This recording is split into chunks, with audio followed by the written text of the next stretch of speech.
واش هاد الناس ما كيخافوش؟ ما عرفتش واش بنادم كيبغي يدير الربح السريع، كيوليو هاد اصحاب الربح السريع كيوليو ما كيفكروش ما كيفكروش في بعض الامور اللي هي تقدر تضر بالسلامه الصحيه ديال الانسان.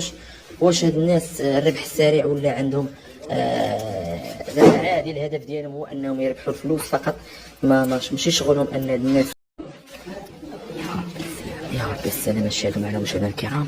شوفوا اش كياكلوا الناس، شوفوا الظروف ديال التخزين، شوفوا الظروف ديال التخزين، شاهدوا معنا الظروف ديال التخزين. شوفوا هادشي فين كيتصايب وشوفوا هادشي فين غيلقاوه. شاهدوا معنا. كنحييو العناصر ديال الدرك الملكي على اليقظة ديالهم من اجل الحد من هاد المسائل.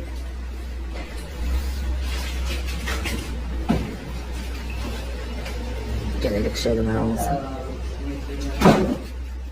كاين هادشي كامل كان يقدر يتوزع في السواق، هادشي كامل كنتو تقدروا تشوفوه في السواق. ها الاصل ديالو من خارج من طيب، ها فين من خارج هادشي. الله يدير شي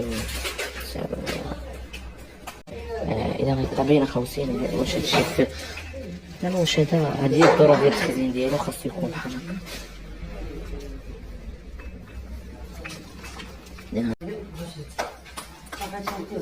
يا ربي السلام.